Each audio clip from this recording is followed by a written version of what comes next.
वालेकुम dear students. आज हम स्टार्ट करने जा रहे हैं शहीद जुल्फ़िकार का MD कैट 2025 का जो एग्ज़ाम था उसका केमिस्ट्री पोर्शन। सबसे पहले हम स्टार्ट करेंगे MCQ नंबर 82 से, और उसमें वो पूछता है कि reduction of carboxylic acid by using LiAlH4 will produce, क्या बनाएगा भाई। अगर आप देखें तो आपको मैंने बताया भी था कि जब ये कार्बोक्सिलिक एसिड है, इसको जब आप लिथियम एल्यूमिनियम हाइड्राइड से रिड्यूस करते हो तो ये अपना करस्पॉन्डिंग एल्कोहल देता है, ठीक है। तो यहाँ पर हम कौन सा ऑप्शन मार्क करेंगे भाई, अल्फा ऑप्शन एल्कोहल। आगे चलें। In a separate vessel of volume 2000 centimetre cube and 1500 centimetre cube 6 gram hydrogen 28 gram oxygen के साथ मिक्स किया जाता है ईच वेसल में, और अमोनिया बनता है, ठीक है।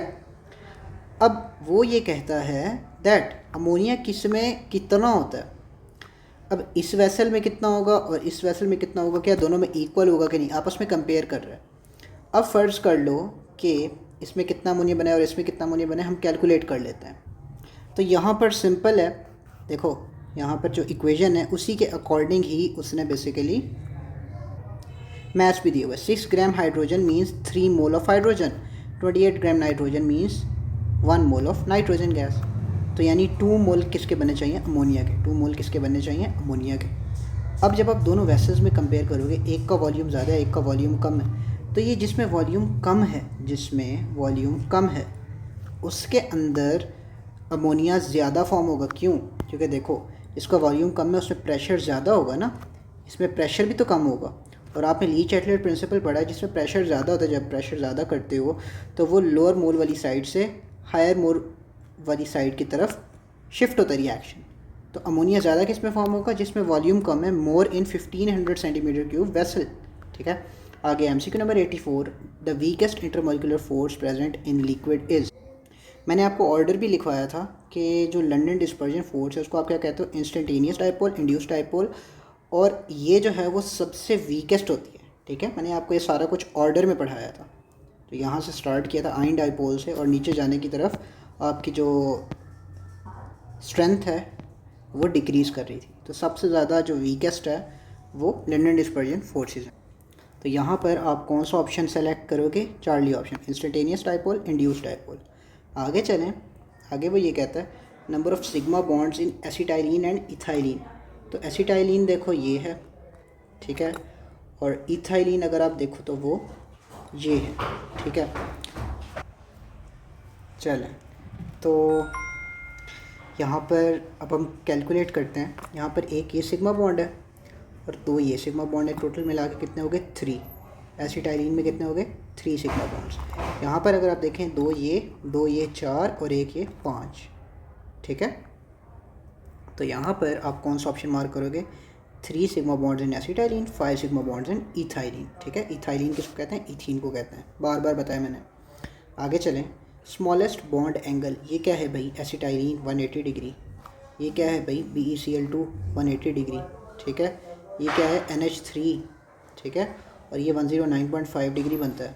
हमने पढ़ा था AB3E1 टाइप।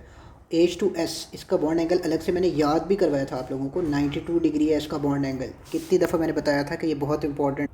ये देखो ना, मैंने आपको यहाँ पर बताया था कि नॉर्मली तो AB2E2 का कितना होता है, 104.5, लेकिन ये जो H2S है इसका सिग्निफिकेंटली लो होता है, कितना, 92 डिग्री तक होता है, ठीक है जी।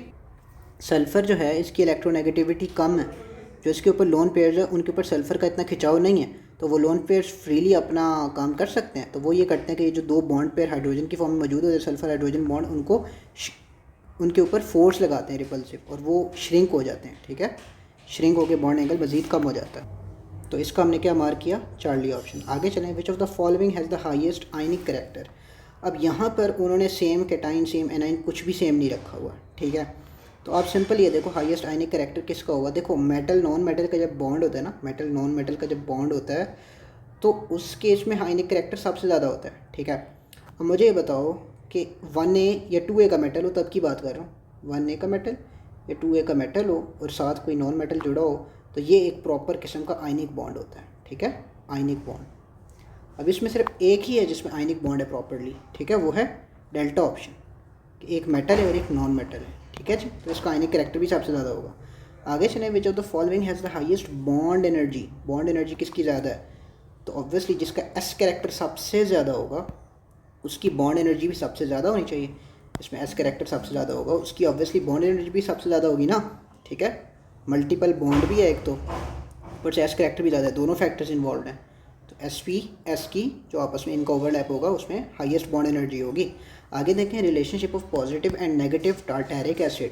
तो पॉजिटिव और नेगेटिव, एक डेक्स्ट्रोफॉर्म एक लीबोफॉर्म, तो इसमें इनका आपस में क्या रिलेशन है, ये आपस में इनैंशियोमर्स हैं। क्या हैं? इनैंशियोमर्स। आगे चलो भाई, आगे वो ये कहता है the IUPAC name of the compound, इस कंपाउंड का आईयूपैक नेम बताओ। तो यहाँ पर आप एक बनाओ बेंजीन। क्या है जी? एक बेंजीन। बेंजीन जो है वो कार्बोनिल से जुड़ा हुआ है, कार्बोनिल के दूसरी तरफ क्या है? मिथाइल, ठीक है। तो एक कीटोन का क्या नाम होता है जनरली?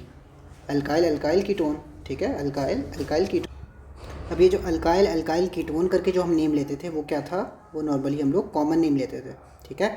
और जो प्रॉपर कीटोन के नेम होते हैं वो होते हैं अल्कानोन। कीटोन का नाम क्या होता है? अल्कानोन, ठीक है, अल्काइल अल्कानोन। अब ये क्या है? ये फिनाइल है, और ये अल्कानोन में क्या आएगा? इथानोन। तो क्या आएगा? फिनाइल इथानोन, ठीक है, फिनाइल इथानोन। तो ये इसका क्या है? आईयूपैक नेम, फिनाइल इथानोन, ठीक है। ये तो बिल्कुल नहीं हो सकता और ये भी बिल्कुल नहीं हो सकता, अल्काइल अल्कानोन होना चाहिए था। बेंजाइल इसको हमने क्यों नहीं कहा? ये जो नीचे वाला बेंजाइल है ये क्यों नहीं कहा? क्योंकि बेंजाइल इज़ समथिंग के बेंजीन के साथ एक CH2 लगा हो तब उसको बेंजाइल ग्रुप कहते हैं। तो ये बेंजाइल तो हो ही नहीं सकता, डेल्टा भी नहीं हो सकता। पहले और दूसरे में कन्फ्यूजन थी, पहला है ही कॉमन नेम तो बीटा करेक्ट रह गया। आगे चलो, during the reaction of aldehyde with HCN hybridization of the carbon L carbon changes to. ये देखो आप, जब HCN के साथ रिएक्शन हुआ एक कार्बोनिल कंपाउंड का, तो ये कार्बन पहले sp2 हाइब्रिडाइज था, 3 सिग्मा बॉन्ड्स बनाए हुए थे। अब यहाँ पर जब आप प्रोडक्ट बनाया आपने, तो प्रोडक्ट में इसने 4 सिग्मा बॉन्ड्स बनाए हुए हैं, ठीक है, 1 2 3 और 4, यानी अब ये sp3 हाइब्रिडाइज हो गए, ठीक है।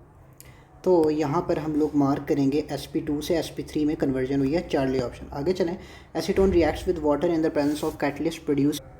ये देखें, आपको मैंने ये रिएक्शन भी कराया था, ठीक है, प्रॉपरली।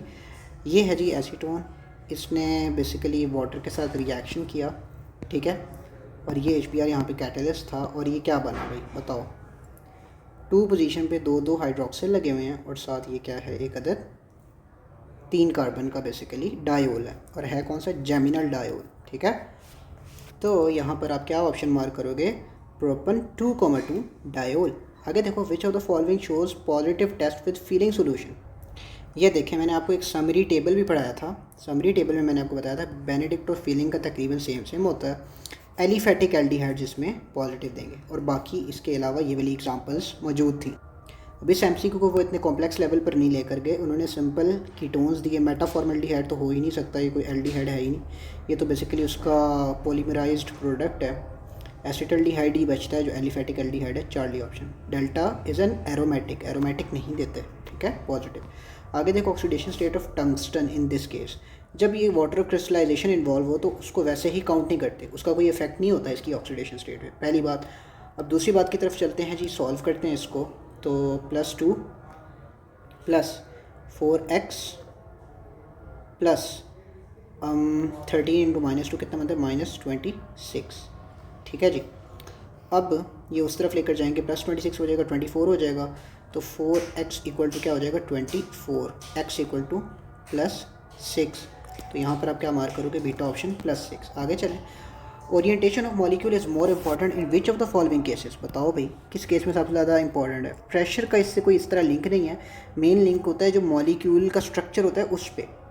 अब पॉलीएटॉमिक मॉलिक्यूल इसका कुछ हद तक करेक्ट बनता है कि उसमें ओरिएंटेशन ऑफ मॉलिक्यूल बहुत ज़्यादा इंपॉर्टेंट होती है, लेकिन जो कॉम्प्लेक्स मॉलिक्यूल है वो इसका ज़्यादा बेटर ऑप्शन बनता है, ठीक है। इन दोनों ऑप्शंस में से देखते हैं कि वो लोग किसको करेक्ट मानते हैं, लेकिन जो कॉम्प्लेक्स मॉलिक्यूल है ये थोड़ा सा इसका बेटर ऑप्शन बनता है, क्योंकि जितने मॉलिक्यूल में कॉम्प्लेक्सिटी ज़्यादा पाई जाएगी उतना उसकी ओरिएंटेशन ज़्यादा मैटर करेगी। एक ख़ास ओरिएंटेशन में ही वो बेसिकली कोलाइड करके रिएक्शन देगा। आगे चलो, keeping the temperature constant if the pressure is increase the density of the gas will. PM = DRT, एक फार्मूला आपने पढ़ा था। टेम्परेचर कांस्टेंट है, टेम्परेचर अगर कांस्टेंट है, ये तो वैसे ही कांस्टेंट है, ये भी छोड़ दो, इनका आपस में रिलेशन देखो। डेंसिटी अगर आप बढ़ा रहे हो, प्रेशर अगर आप बढ़ा रहे हो तो डेंसिटी बढ़ेगी, डायरेक्ट रिलेशन। यहाँ पर आप क्या लिखोगे? Alpha. IUPAC name of chloroform, तो ये तो बड़ा ही सिंपल है। देखो सबसे पहले तो क्लोरोफॉर्म होता क्या है? CHCl 3, ठीक है, 3 क्लोरीन है। 3 क्लोरीन है तो पहले इसका प्रीफिक्स लेके लाइक बाई ट्राई टेट्रा जो भी है, तो ये ट्राई बनता है। और है कितने, क्लोरो, ट्राई क्लोरो।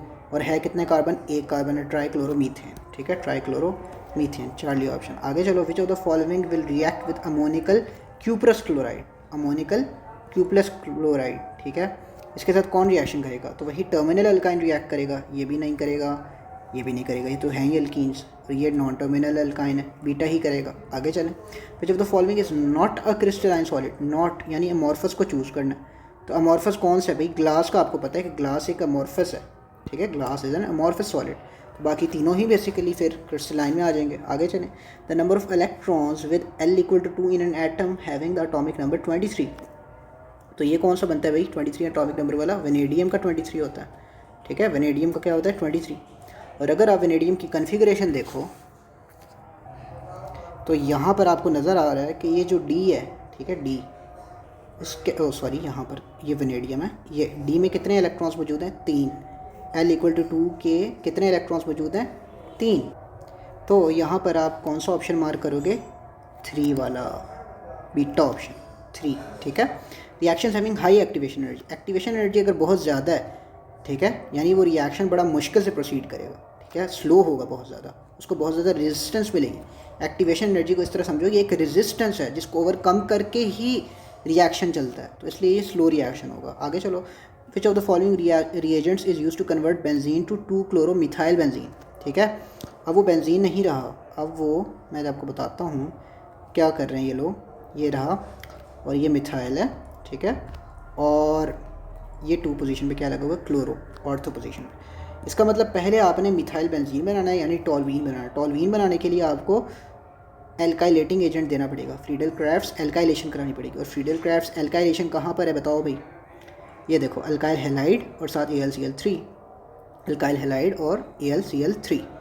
अब यहाँ पे भी अल्काइल हैलाइड AlCl3 है पहले, तो आप ये देखोगे फॉलोड बाय के बाद क्या कहते हैं, Cl2, ठीक है, यहाँ तक presence of anhydrous FeCl3, presence of diffuse sunlight. अब देखो डिफ्यूज सनलाइट वाला जो रिएक्शन है उसमें तो ये होता है कि वो डबल बॉन्ड्स के क्रॉस ऐड हो जाते हैं क्लोरीन, आपने डबल बॉन्ड्स को इंटैक्ट रखना है, ठीक है, आपने जो बनाना है उसमें डबल बॉन्ड्स इंटैक्ट होने चाहिए।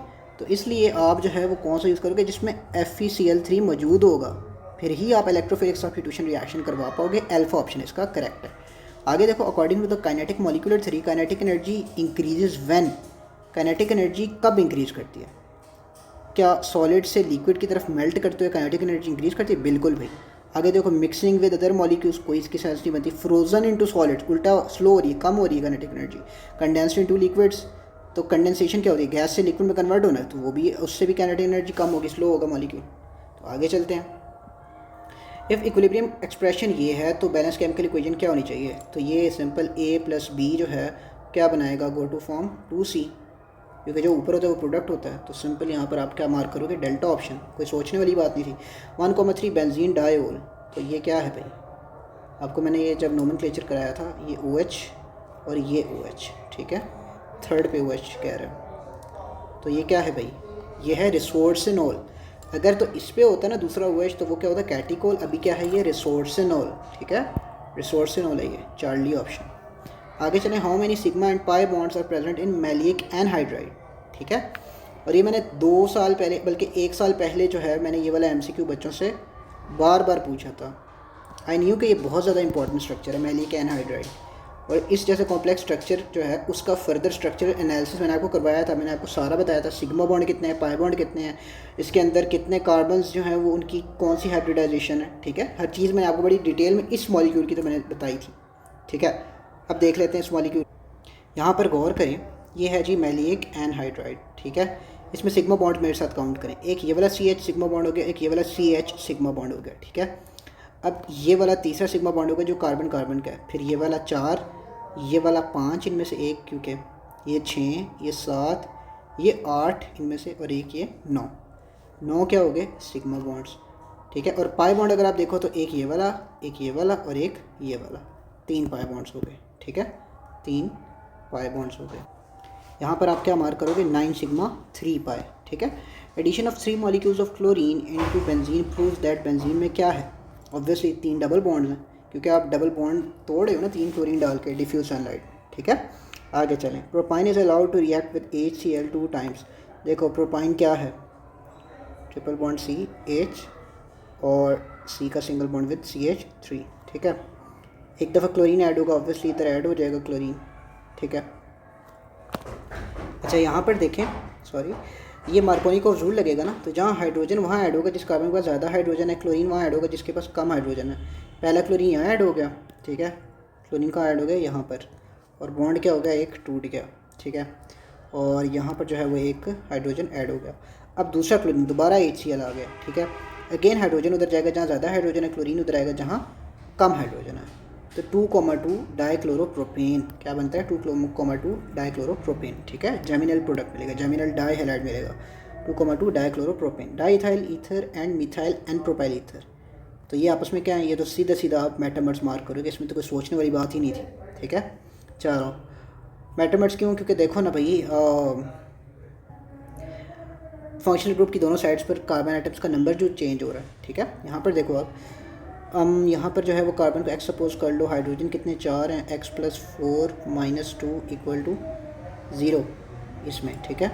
तो यहाँ से आप क्या निकाल सकते हो कि x किसके इक्वल है, -2 के, x किसके इक्वल है, -2 के। अब यहाँ पर देखो तो x + 2 2 हाइड्रोजन है, -2 ऑक्सीजन है, तो -4 = 0, और यहाँ पर x किसके इक्वल हो जाएगा भाई, +2 के। तो -2 से +2 की तरफ कन्वर्जन हुई है, तो beta option is the correct option for endothermic reaction enthalpy changes. Endothermic का मतलब ही क्या होता है कि हीट जो है वो रिएक्टेंट एब्जॉर्ब करके प्रोडक्ट बना रहा है, रिएक्टेंट को हीट देनी पड़ रही है तब जाके वो प्रोडक्ट बना रहा है, ठीक है। तो जो रिएक्टेंट है वो एक हायर एनर्जी लेवल को अटेन कर रहा है, जो रिएक्टेंट है वो लो एनर्जी लेवल पर है, प्रोडक्ट हाई एनर्जी लेवल पर है, और फिर जाके जो है वो ये रिएक्शन प्रोसीड हो रहा है। तो एंथैल्पी चेंज में आपने ये बताना है कि जो रिएक्टेंट है वो कम एनर्जी लेवल पर था, प्रोडक्ट ने एनर्जी गेन करके हाई एनर्जी लेवल पर प्रोडक्ट हो गया, बीटा ऑप्शन। मैंने आपको बताया भी था, ये देखें आपको मैंने यहाँ पर बताया था कि जो ये एंडोथर्मिक रिएक्शन होता है ना, उसमें रिएक्टेंट की एनर्जी कम होती है, प्रोडक्ट की एनर्जी ज़्यादा होती है। अच्छा ये देखें, W, X, Y और Z 4 स्ट्रक्चर्स हैं, और वो पूछता है कि कौन सा क्लोरोअल्केन है जो टर्शरी है, कौन सा क्लोरोअल्केन है जो टर्शरी है। अब ये जो क्लोरीन है, ठीक है, ये जो क्लोरीन है ये इस कार्बन पे लगा हुआ है, और ये कार्बन फर्दर इससे लगा है और इससे लगा है, तो ये तो सेकेंडरी हो गया। अब ये वाला जो क्लोरीन है ये इस टर्मिनल पे लगा है और वो सिर्फ इससे लगा है, तो ये प्राइमरी कार्बन से लगा है, यानी ये प्राइमरी हो गया, ठीक है। साथ साथ लिखते जाते हैं, 2 डिग्री है, ये 1 डिग्री है। इसमें देखो अगर क्लोरीन ये भी यहाँ पर अगेन एक कोने वाले पे लगा हुआ है, और वो फर्दर सिर्फ एक कार्बन से अटैच्ड है, फर्दर सिर्फ एक कार्बन से अटैच्ड है, तो ये कार्बन भी प्राइमरी था, तो ये भी प्राइमरी वाला हो गया। अब यहाँ पर अगर आप देखो स्ट्रक्चर, ठीक है, तो ये कार्बन जो था इसके ऊपर ये 2 मिथाइल थे, ये मिथाइल था, यहाँ पे क्लोरीन था, और ये फर्दर आगे CH से लगा है, और सॉरी CH से लगा है, और वो फर्दर फिर मिथाइल से लगा है, तो ठीक है। तो ये क्लोरीन जिस कार्बन से लगा है वो टर्शरी है, तो टर्शरी होने की वजह से ये टर्शरी अल्काइल हैलाइड है, तो सिर्फ और सिर्फ जो Z है वो बेसिकली टर्शरी होगा, ठीक है। आगे चलते हैं। The smallest repeating pattern from which the lattice is built in a crystalline solid, बड़ा ही सिंपल। देखो यूनिट सेल को जितना रिपीट करते जाओगे वो बेसिकली क्या बना देगा, एक पूरा क्रिस्टल लैटिस बना देगा। तो ये तो यूनिट सेल की डेफिनेशन में आ गया। अब वो कहता है अगले MCQ में कि विच of the following reaction will move backward by decreasing pressure. देखो प्रेशर जब आप कम करते हो तो लेस नंबर ऑफ मोल से हायर नंबर ऑफ मोल्स की तरफ रिएक्शन शिफ्ट होता है, लेस नंबर ऑफ मोल से हायर नंबर ऑफ मोल्स की तरफ रिएक्शन शिफ्ट होता है, दैट्स बात है। प्रेशर बढ़ाओगे तो हाई से लो की तरफ जाएगा, लो करोगे तो लेस से हाई की तरफ जाएगा। अब वो कहता है reaction will move backward, backward का मतलब रिएक्टेंट साइड की तरफ। इसका मतलब ऐसा रिएक्शन जिसमें रिएक्टेंट साइड की तरफ ज़्यादा मोल्स हैं उसी में ये सीन हो सकता है कि प्रेशर कम करने से उसकी तरफ रिएक्शन शिफ्ट करे। अब यहाँ पर देखो, यहाँ पे 4 है, यहाँ पे 2 है, यहाँ पर देखो 2 है और उल्टा प्रोडक्ट में ज़्यादा है, यहाँ पे तो फॉरवर्ड शिफ्ट हो जाएगा, यहाँ पर तो इक्वल है, यहाँ तो देखेंगे ही नहीं, यहाँ पे भी 3 है और यहाँ पे 4 है, यहाँ पे भी प्रोडक्ट में ज़्यादा है, तो सिर्फ और सिर्फ जो अल्फ़ा ऑप्शन है वो यहाँ पर करेक्ट मार्क होगा, ठीक है। Alpha will be the correct option. आप प्रेशर बढ़ा रहे हो, लोअर मोल से हायर नंबर ऑफ मोल्स की तरफ जा रहा है रिएक्शन, जो कि बैकवर्ड है यहाँ पर, ठीक है। According to le Chatelier principle in the Haber process the yield of ammonia can be maximized by. Ammonia की यील्ड कैसे मैक्सिमाइज की जाती है, ठीक है। N2 + 3H2 will go to form 2NH3, 2 NH3, ठीक है, 2NH3। तो यहाँ पर आप क्या मार्क करोगे भाई, आप प्रेशर जो है वो जितना बढ़ाओगे, प्रेशर जितना इंक्रीज़ करोगे उतना वो प्रोडक्ट साइड की तरफ जाएगा। और ये है कौन सा, एक्सोथर्मिक रिएक्शन, डेल्टा एच इसकी नेगेटिव है। तो टेम्परेचर जितना कम करोगे उतना बेसिकली फॉरवर्ड डायरेक्शन में जाएगा। तो high pressure low temperature, high pressure low temperature. तो यहाँ पे क्या मार्क करोगे, इंक्रीजिंग प्रेशर डिक्रीजिंग टेम्परेचर। आगे चलो, hyperbola isotherm is obtained when the graph is plotted between. ये देखो भाई आपकी बुक की लाइन है, ये तो कोई नई बात है ही नहीं। ये हाइपरबोला आइसोथर्म, और ये कब होती है, इस वाले ग्राफ में होती है। आपको नज़र आ रहा होगा हाइपरबोलिक कर्व बनी हुई है प्रेशर और वॉल्यूम के दरमियान जब ग्राफ बनता है। तो यहाँ पर आप क्या मार्क करोगे, आप मार्क करोगे प्रेशर और volume Charlie. Highest energy for one quantum among the radiation, electromagnetic radiations की पूरी अगर आपको सीक्वेंस आती हो तो आपको पता होगा कि हाईएस्ट एनर्जी किसकी होगी, यूवी की। सबसे ज़्यादा यूवी की होती है, यूवी के बाद विजिबल, विजिबल के बाद इंफ्रारेड, फिर माइक्रोवेव, ठीक है। अगर आपने वो पैटर्न याद किया तो आपके लिए बड़ा आसान था ये एमसीक्यू। ये तो फिजिक्स का वैसे एमसीक्यू ज़्यादा लग रहा है। अच्छा, which of the following reagent is most commonly use to prepare alkyne from vicinal dihalide. Vicinal dihalide की क्या करानी, डीहाइड्रोहाइलोजिनेशन करवानी है, बेस भी यूज़ की जा सकती है। एल्कलाइन सोडामाइड भी यूज़ कर सकते हैं। अब यहाँ पर देखो अल्फ़ा ये तो हाइड्रोजनेशन का है, चार्ली भी नहीं हो सकता, ऑक्सीडाइजिंग, डेल्टा रिड्यूसिंग, बीटा ही करेक्ट होगा इसका। आगे देखें, in a standard hydrogen electrode the platinum electrode, platinum electrode का क्या काम है, प्लैटिनम इलेक्ट्रोड ना इसका कोई रिएक्शन में काम नहीं है, ये तो है ही इनर्ट। एक्टिव सॉल्ट ब्रिज नहीं भाई, सॉल्ट ब्रिज अलहदा होता है। प्रोवाइड वोल्टेज टू सर्किट, क्यों भाई, वोल्टेज का क्या काम है यहाँ पर, जब उसने रिएक्ट नहीं करना क्यों वोल्टेज वो देगा, उसका मेन काम है प्रोवाइड अ सरफेस। प्लैटिनम का क्या काम है, एड्जॉर्प्शन, मैंने आपको बताया भी था, एड्जॉर्प्शन, एड्जॉर्प्शन। एड्जॉर्प्शन में क्या होता है, provides a surface for oxidation and reduction, अपनी सरफेस प्रोवाइड करता है।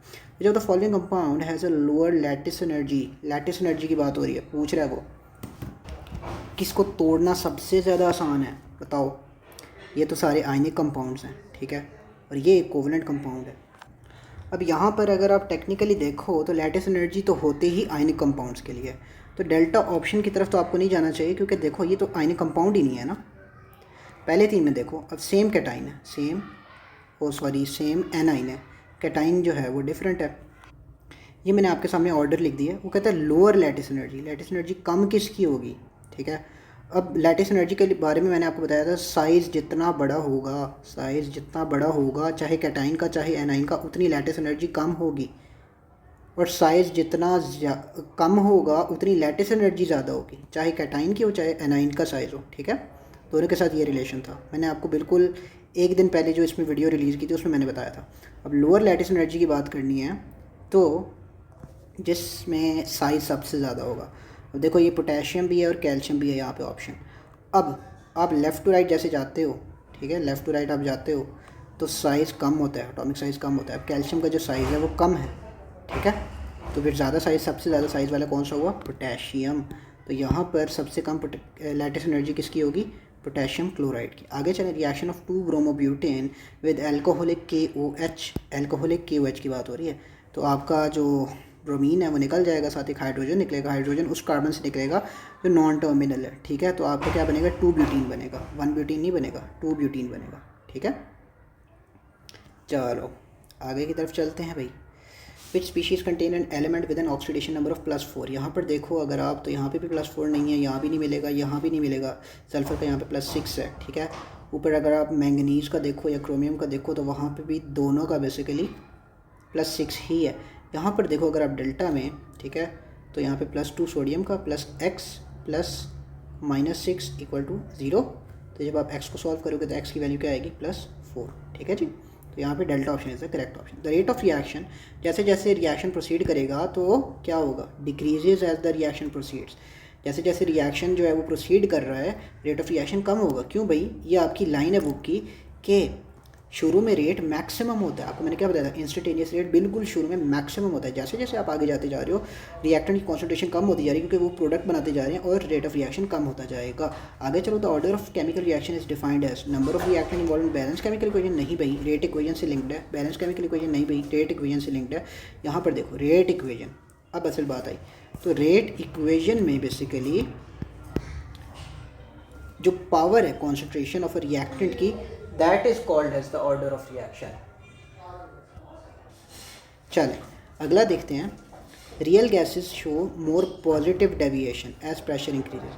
देखो पॉजिटिव डेविएशन के बारे में मैंने आपको सीधी बात बताई थी यार। देखो नेट नेगेटिव जब हम कहते हैं नेगेटिव चीज़ है, ठीक है, फिजिक्स में जब हम पढ़ते हैं तो अट्रैक्टिव होती है, ठीक है। क्या कहते हैं वो ग्रेडियंट अट्रैक्टिव है। अजीब बाइक वाले, अच्छा अट्रैक्टिव है, नेट में अट्रैक्टिव फोर्स है। और पॉजिटिव डेविएशन है तो यहाँ पर रिपल्सिव। अब ये मैंने इस तरह याद कराया था, फिजिक्स के लिहाज से याद कराया था, ठीक है। फिजिक्स में आपको पढ़ता है ना, नेगेटिव हो तो वो अट्रैक्टिव होता है ग्रेडियंट, और पॉजिटिव हो तो वो रिपल्सिव होता है। तो यहाँ पर हमने क्या लिखना है भाई, नेट रिपल्सिव फोर्स। आगे देखो, which statement applies to both ideal and real gases. दोनों के लिए कौन सी स्टेटमेंट अप्लाई होती है? Collision between molecules are elastic, 100% elastic collisions तो आइडियल में ही होती हैं, तो वो बोथ पे तो अप्लाई होने वाली बात नहीं है। Molecules are in constant random motion, बिल्कुल भाई, आइडियल हो गैस या रियल हो दोनों ही रैंडम मोशन में है। मॉलिक्यूल्स अट्रैक्ट ईच अदर, नहीं भाई, आइडियल गैस में कोई अट्रैक्शन नहीं होती। Molecules have zero size, no भाई, ये सिर्फ आइडियल में है, रियल में तो साइज होता है, ठीक है। तो बेटा जो है वो करेक्ट ऑप्शन है, ठीक है। It applies to both ideal and real gases. तो ये थी हमारी discussion video. Thank you so much for listening and अल्लाह हाफिज़।